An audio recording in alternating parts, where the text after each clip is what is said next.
Muy buenos días. Continuamos en la mañana amable de la televisión colombiana, en la mañana de Teleamiga Internacional, Televisión de Valores. A propósito, hay que resaltar la colaboración, la solidaridad del pueblo colombiano con Teleamiga.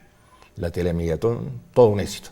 Continúan las donaciones toda esta semana. La gente en las cuentas que han señalado en este programa continúa abiertas y esperamos continuar con ese espíritu de solidaridad. Colombia unida en torno a esta gran obra del doctor José Galá, del doctor Diego Arango y de un gran equipo. Teleamiga Internacional, Televisión de Valores. Hoy en la entrevista el invitado especial es Whitney Chávez, director de Relaciones Laborales de la CUS. Bienvenido. Muy buenos días para usted y para toda la audiencia. El tema a finalizar el año siempre es el salario mínimo. En la mayoría de los casos un ejercicio inútil. Termina eso por decreto, reunión va, reunión viene, no se ponen de acuerdo. El caso de la central que usted representa en esta mesa siempre se para, no está de acuerdo, coloca un punto muy alto. Pero vamos un poco con el espejo retrovisor. ¿Qué ha significado este ejercicio a través de la historia a pesar de los constantes fracasos? Para nosotros es positivo que haya posibilidad de diálogo entre los empresarios, el gobierno y los trabajadores. Lo que rechazamos es que ese diálogo no ha terminado siendo productivo, sino más bien una apariencia de democracia.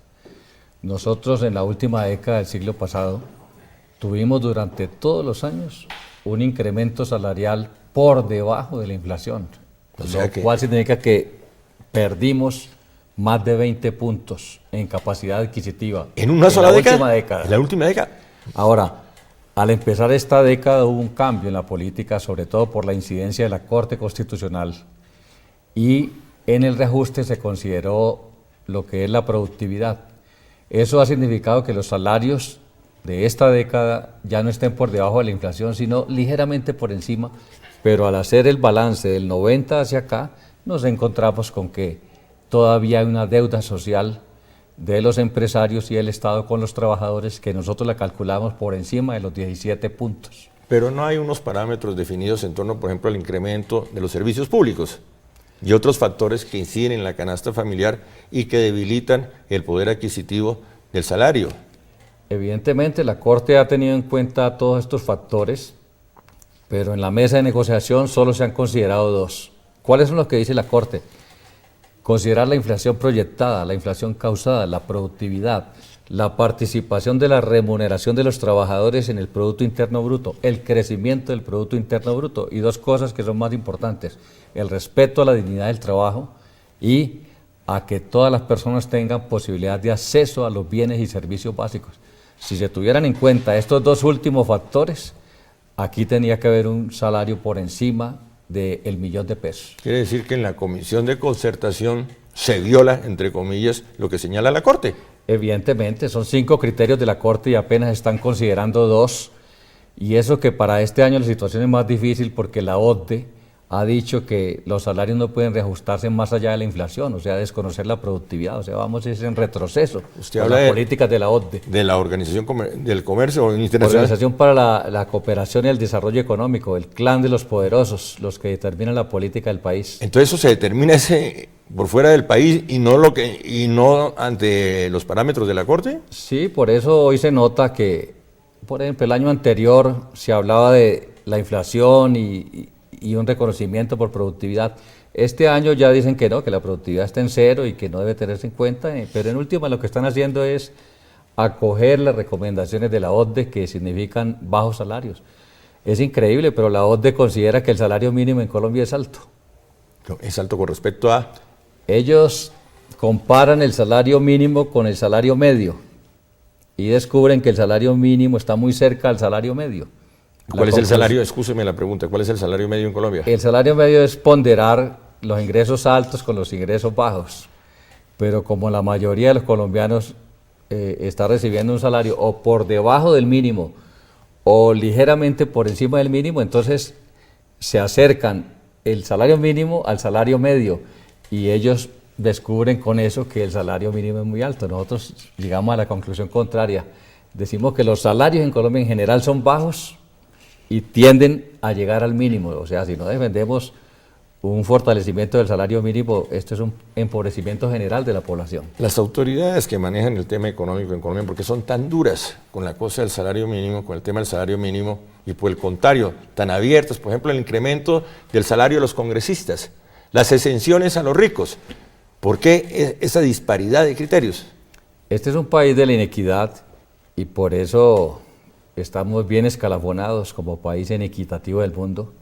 Nuestro índice de desarrollo humano es lamentable, anda por allí por los 20 y pico, 30 puntos, mientras los países van en el 80. Nuestro coeficiente Gini va en el 54, cuando debería estar en 30 o menos como los países europeos. Aquí hay unas medidas para que la inequidad se mantenga. Debemos salir de este ciclo y la única posibilidad es un mejoramiento de los salarios, no solo del salario mínimo, sino de todo el sector laboral y en general de toda la población. Excúseme que lo interrumpa, ¿cuántas personas dependen en Colombia del salario mínimo? Directamente aproximadamente 1.300.000, pero indirectamente el salario mínimo es un referente también de los otros salarios. Entonces digamos, hay un 50% de trabajadores formales que reciben el salario mínimo, pero hay otro porcentaje muy alto que recibe entre 1 y 2 salarios mínimos. La decisión que se tome sobre el salario mínimo indiscutiblemente va a incidir también en el salario del resto de los trabajadores, así que uno puede hablar de unos 4 millones de una manera indirecta. Porque hay una población laboral que está por debajo del salario mínimo, si eso la ley no lo permite. Bueno, nosotros tenemos 21 millones de trabajadores, pero formalmente hay apenas 14. Es que tenemos 7 millones que su salario no se sabe dónde está. En general esa población está por debajo del mínimo. En Colombia lo que predomina es la informalidad, una informalidad del 70%, una economía del rebusque. Así que esta discusión del salario mínimo debería llevar también a qué tipo de país queremos, qué tipo de salario debe recibir el trabajador para que salgamos de este ciclo de inequidad y de pobreza que vive el país. En este momento están reunidos los directores, los directivos de las centrales obreras con el ministro, porque él le dio como ejercicio del día, primero una reunión con la clase trabajadora, a partir de las 10 se reúne con los empresarios tratando de buscar un punto de encuentro. ¿Usted cree que vamos a lograr un punto no solo de encuentro, sino de equilibrio? Nosotros siempre lo intentamos, pero realmente rara vez lo logramos, sobre todo con propuestas como las que están haciendo los empresarios de un 6.8 que está incluso por debajo de la inflación que están calculando ya diferentes organismos económicos en el país y con mayor razón por debajo de lo que es el índice de precios al consumidor para estratos bajos, que ese siempre tiende a estar un punto 5 por encima del índice de precios al consumidor. En la propuesta de la CUDA es el 12, ¿no? Nosotros nos mantenemos en el 12%. La CGT y la CTC en el 10%. Ellos han propuesto el 10%. Y los empresarios, los gremios están en el 6.8%. Ahí estamos. Eso es lo que tenemos en este momento sobre la mesa, a esta hora. Efectivamente. A esta hora sobre la mesa. Estaban reunidos en eso. Los directivos de las centrales obreras a las 10 vienen los empresarios, esperamos un buen final, un ejercicio que tradicionalmente no tiene un buen resultado.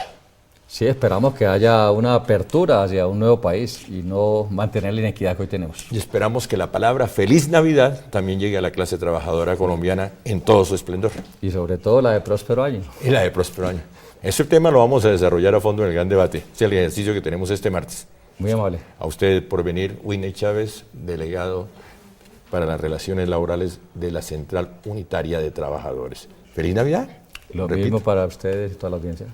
Ya continuamos en la mañana amable de la televisión colombiana, la mañana de Teleamiga Internacional Televisión de Valores.